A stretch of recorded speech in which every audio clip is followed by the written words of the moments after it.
বেসরকারি খাতের ঋণ প্রবৃদ্ধি ইতিমধ্যেই 4.7% মতো ঐতিহাসিক নিম্ন স্তরে নেমে এসেছে।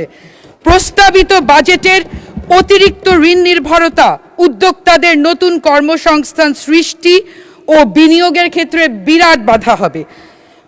বিসমিল্লাহির রহমানির রহিম। ধন্যবাদ মাননীয় স্পিকার। এই কয়েকদিন ট্রেজারি বেঞ্চ থেকে বাজেট বাস্তবায়নের ব্যাপারে অনেক বক্তব্য শুনেছি। অপটিমিস্টিক বাজেট, স্বপ্ন দেখার কথা বলা হয়েছে। মাননীয় স্পিকার, আমরাও স্বপ্ন দেখেছিলাম জুলাই সনদ বাস্তবায়নের। দেশের 70% মানুষ যে গণভোটের পক্ষে হ্যাঁ রায় দিয়েছিল সেই রায় বাস্তবায়নের। এই জন্য যখন ট্রেজারি বেঞ্চ থেকে বিশাল বাজেট বাস্তবায়নের কথা বলা হয়, স্বাভাবিকভাবেই আশঙ্কা জাগে। জুলাই সনদের ব্যাপারে আমাদের সংবিধান দেখানো হয়েছিল। এই বিশাল বাজেট বাস্তবায়িত না হলে কোন বিধান দেখানো হবে সেটা আমরা জানি না। মাননীয় স্পিকার, এই বাজেটের সবচেয়ে ঝুঁকিপূর্ণ দিক হলো এর বিশাল আকারের বাজেট ঘাটতি।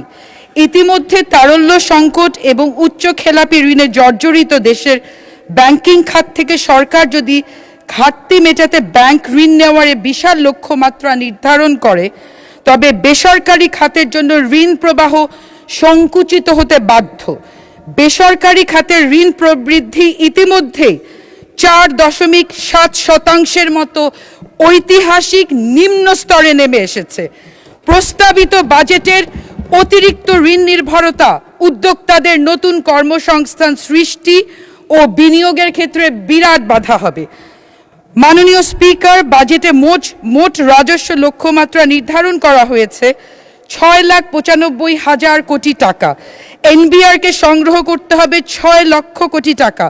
বিগত বছরগুলিতে প্রকৃত কর আদায় চিত্র বিশ্লেষণ করলে দেখা যায় এনবিআরকে লক্ষ্যমাত্রা পূরণে অতিরিক্ত প্রায় 2.45 লাখ কোটি টাকা সংগ্রহ করতে হবে, যা অর্থনৈতিক মন্দা ও কর প্রশাসনের দুর্বল প্রাতিষ্ঠানিক কাঠামোর কারণে কোনোভাবেই সম্ভব না। মাননীয় স্পিকার, বিএনপির 31 দফার নম্বর 15 পয়েন্ট একটু পড়তে চাইছি। আত্মনির্ভরশীল জাতীয় অর্থনীতি গড়ে তোলার লক্ষ্যে ঐতিহাসিক সংস্কার কমিশন গঠন। মাননীয় অর্থমন্ত্রীর বাজেট প্রস্তাবনায় কোথাও সংস্কার কমিশনের কথা কিন্তু আমরা শুনিনি। আরেকটি স্বপ্নভঙ্গ। মাননীয় স্পিকার, রাজস্বের এই আকাশচুম্বী ঘাটতি মেটাতে বাজেটে মূল্য সংযোজন কর, ভ্যাট ও পরোক্ষ করের উপর অন্যায্য জোর দেওয়া হয়েছে, যা অতিরিক্ত সংগৃহীত রাজস্বের 41.2% পূরণ করবে বলে আশা করা হচ্ছে। কিন্তু এই পরোক্ষ করে মধ্যবিত্ত ও নিম্ন মধ্যবিত্ত মানুষের উপরে এক নির্মম আঘাত হবে। বাজেটের পরের দিন দাম বাড়ার কিছু নাই, কারণ গত 2 মাস ধরেই দ্রব্যমূল্যের ঊর্ধ্বগতি। মাননীয় স্পিকার, বিখ্যাত অর্থনীতিবিদদের গাণিতিক রিগ্রেশন মডেলের বিশ্লেষণ থেকে প্রমাণিত হয়েছে বাজেট ঘাটতি 1% বৃদ্ধি পেলে মূল্যস্ফীতি 0.45% বৃদ্ধি পায়। যদি বাজেটের ঘাটতি জিডিপির 5.5% অতিক্রম করে এবং সরকার থেকে বিপুল অঙ্কের ঋণ নিয়ে বাজারে টাকা সরবরাহ বাড়িয়ে দেয়, তবে 9% উপর বিদ্যমান মূল্যস্ফীতি আগামী বছরের সাধারণ মানুষের নাগালের কতটা বাইরে চলে যাবে এটা বুঝতে বাকি নেই। মাননীয় স্পিকার, আমি আমার এলাকার কথা একটু বলবো। আমি বাংলাদেশের সর্ব উত্তরে পঞ্চগড় জেলার দেবীগঞ্জ উপজেলার সন্তান। স্বাধীনতার পর দেবীগঞ্জ উপজেলায় প্রথম একজনকে মহান জাতীয় সংসদে কথা বলছে। স্বাধীনতার পূর্বে আমার দাদা গমিরউদ্দিন প্রধান দেবীগঞ্জ থেকে স্পিকার হিসেবে দায়িত্ব পালন করেছিল, দেবীগঞ্জের সন্তান হিসেবে। ইনফ্যাক্ট পঞ্চগড়কে আমরা ল্যান্ড অফ স্পিকার্স বলি। মাননীয় স্পিকার, এই মহান সংসদে আমাদের পঞ্চগড় জেলার অনেক মাননীয় সংসদ স্পিকার হিসেবে দায়িত্ব পালন করেছে। মাননীয় স্পিকার, দেবীগঞ্জ সহ বোদা, পঞ্চগড় সদর, আটোয়ারী, তেঁতুলিয়া উপজেলার সমন্বয়ে গঠিত পঞ্চগড় জেলাটি রংপুর বিভাগে অবস্থিত। রংপুর বিভাগে কোনো বন্দর নগরী নেই, পর্যটন নগরী নেই, গোপালগঞ্জ নেই, বগুড়াও নেই। রংপুর বিভাগ বরাবরের মতোই অবহেলিত। মাননীয় স্পিকার, তিস্তা মহাপরিকল্পনার কথা বলা হচ্ছে, কিন্তু এই বাজেটে সুনির্দিষ্ট কোনো বরাদ্দ রাখা হয়নি। বছরের পর বছর পরিত্যক্ত বিমানবন্দর লালমনিরহাট এবং ঠাকুরগাঁয় এটা চালু করার দৃশ্যমান উদ্যোগ নেই। ভারত থেকে চিনি আমদানি করার সহজহীন উদ্দেশ্যে 2020 সালে তৎকালীন সরকার সমস্ত চিনিকল বন্ধ করে দিয়েছিল। মাননীয় speaker, I want 2 minutes time. It's my main. মাননীয় সদস্য, আপনাকে আরো 2 মিনিট সময় দেওয়া হলো, 2 মিনিটে শেষ করুন। Yes. একটু পরেই আজান Yes, হবে। understand. Very much obliged. মাননীয় স্পিকার, ভারত থেকে চিনি আমদানি সহজ করার হীন উদ্দেশ্যে 2020 সালে তৎকালীন ফ্যাসিস্ট সরকার দেশের ঐতিহ্যবাহী চিনিকলগুলো বন্ধ করে দিয়েছিল।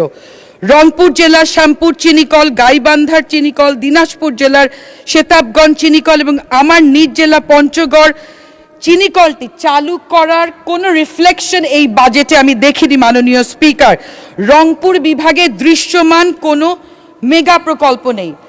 মাননীয় স্পিকার, এখানে সবার একটি এলাকা আছে। মাননীয় স্পিকার, আমার 2টি এলাকা, একটা পঞ্চগড়, একটা বাংলাদেশ সুপ্রিম কোর্ট। আইন ও বিচার বিভাগের জন্য 2187 কোটি 58 লক্ষ টাকা বরাদ্দের প্রস্তাব পেশ করা হয়েছে। প্রতি বছর বাজেটে বিচার বিভাগের জন্য যে অর্থ বরাদ্দ রাখা হয় শক্তিশালী বিচার বিভাগ গঠনের জন্য তা পর্যাপ্ত নয়। বিচার বিভাগের জন্য বরাদ্দকৃত বাজেটে মোট বাজেটের 1%ও কম। আমরা বিদেশি বিনিয়োগ আশা করছি। বিনিয়োগকারীরা প্রথমেই এসে জিজ্ঞেস করবে বিনিয়োগের সেফটি সিকিউরিটি আছে নাকি, তারা লয়ারকে খুঁজবে। খুবই দুর্ভাগ্যের সাথে দুঃখজনক এখানে উপস্থিত আছেন অনেক ব্রিলিয়েন্ট লয়ার্স ট্রেজারি বেঞ্চে, কিন্তু আইনজীবীদের জন্য 1 টাকাও বরাদ্দ নেই। মাননীয় স্পিকার, আমি আইনজীবীদের স্কিল ডেভেলপমেন্ট, আইনজীবীদের বসার জন্য ভবনের বরাদ্দ রাখার, বাজেটে বিশেষ বরাদ্দ রাখার দাবি জানাচ্ছি। শিক্ষানবিশ আইনজীবী, নবীন আইনজীবী, প্রবীণ আইনজীবীদের জন্য প্রণোদনা এবং ভাতা দেওয়ার দাবি জানাচ্ছি এবং আমাদের সুপ্রিম কোর্টের বিচারপতি যারা নিরলসভাবে কাজ করছেন, বিচারপতিদের রেমুনারেশন বৃদ্ধি করারও দাবি জানাচ্ছি। মাননীয় স্পিকার, আপনাকে অনেক ধন্যবাদ আমাকে সুযোগ দেওয়ার জন্য। বিজয়ের পথে যাত্রা শুরু, জীবন অথবা মৃত্যু। ধন্যবাদ মাননীয় সদস্য। আপনার দাদা জনাব গমির উদ্দিন প্রধান পূর্ব পাকিস্তান পরিষদের স্পিকার ছিলেন। আমি তার সংসদ পরিচালনা অনেকবার দেখেছি। আমার পিতা বিরোধী দলের উপনেতা ছিলেন। আশা করি আপনি দাদার নাম রাখতে পারবেন। ধন্যবাদ মাননীয় সদস্যবৃন্দ। সংসদের বৈঠক মাগরিবের নামাজের জন্য 30 মিনিটের বিরতি দেওয়া হলো। সবাইকে ধন্যবাদ।